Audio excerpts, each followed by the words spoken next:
Alors, face à un constat qui avait été fait en juillet de l'année dernière par le syndicat des sucres et la Chambre d'agriculture, le prix du sucre était en train de baisser et puis le prix du sucre continue à baisser. Il y a eu un comité qui a siégé, qui a fait des recommandations, qui les a remis au gouvernement. Donc, c'est au gouvernement de prendre la mesure des recommandations qui ont été faites et de faire ce qui doit être le juste nécessaire pour l'industrie. Est-ce qu'un de vos objectifs consiste à encourager les petits planteurs à ne pas abandonner leur terrain? Quand on a un prix de sucre qui est à 10 000 roupies et un viability price qui est à 17 000 roupies, toute opportunité de bridge the gap entre les deux vont être des solutions qui vont faire que la communauté des planteurs restera dans la culture de la canne. Et ça fait partie des recommandations qui ont été proposées. Le prix du sucre a baissé de plus de 40% sur les 5 dernières années. Nous avons nos coûts de production qui ont également augmenté. La part dans nos coûts de production, dans nos operation costs, la part de la main-d'œuvre est importante. Donc, le plus logique a été qu'on regarde ça. Donc, ce qu'il faut faire maintenant, c'est réduire nos coûts de production et augmenter nos revenus pour qu'il y ait un équilibre qui soit correct. Avec la bagasse qui est produite donc pour 2017, 764 459 tonnes de bagasse, ce qui était au départ considéré comme un déchet, et aujourd'hui il sert à la production d'énergie et représente quand même 16% dans notre mix énergétique. L'ensemble de l'énergie produite à partir d'un mélange de bagasse et de charbon est vendu à la CEB.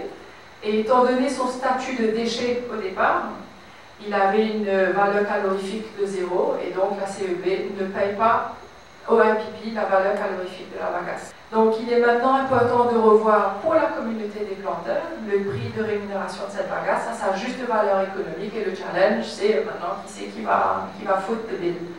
Donc la première estimation au 15 mai était de 350 000 tonnes de sucre donc pour la coupe 2018.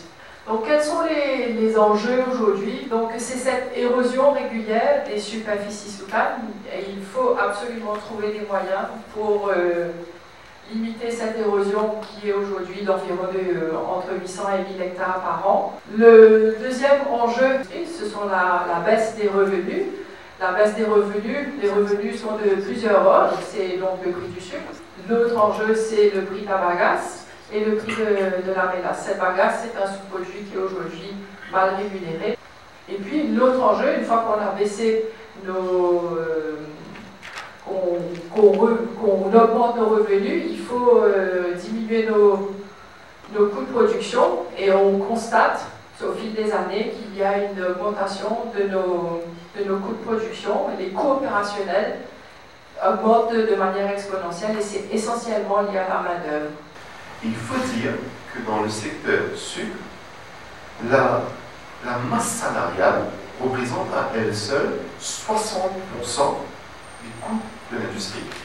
Les prix du sucre ont baissé de 30%, alors que la masse salariale, que le coût de la main-d'œuvre a augmenté par plus de 60% depuis 2010. Donc le coût, l'augmentation de la vie pendant cette période a augmenté en cumulatif de 26%.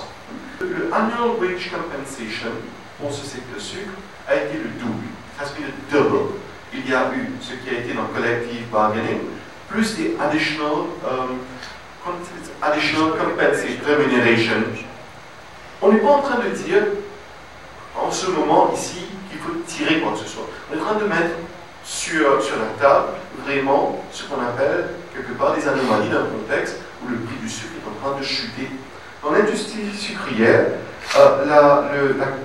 le paiement au NPF est à 10,5%, alors que dans tout le reste des secteurs productifs, elle est à 6%. Donc il y a quand même cette différence, hein, sans aucune polémique. Il est clair qu'il y a besoin d'une analyse réaliste sur labor component dans le sucre. Et cette solution, j'espère, elle sera dans l'intérêt de la pérennisation de l'industrie cannière. Tout le monde doit être partie prenante autour de la table pour arriver à des solutions. Juste au niveau du coût mondial actuel, et ce slide-là, vous allez remarquer comme la ligne au bas, c'est qui montre le prix chez le marché mondial. Qu'est-ce qui explique cela? Vous avez le bar chart en haut, ça c'est l'excédent de sucre à l'échelle mondiale.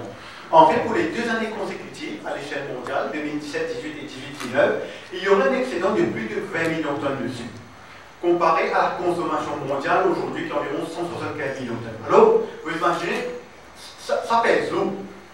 2017 a été une année difficile. On a annoncé le prix ex-syndicat estimé de 111 millions de roupies. Et on prévoit que 2018 serait également difficile, peut-être même pire, parce que comme vous voyez là, 2 années consécutives de surplus, évidemment, ça continue à mettre pression sur les prix. Et on s'attend que le prix ex-syndicat en 2018 également serait inférieur. D'ailleurs, une indication qu'on a donnée, c'est de 10 000 roupies. Et bon, évidemment, c'est encore tôt, mais il faut suivre l'évolution, mais malheureusement, on n'est pas trop optimiste.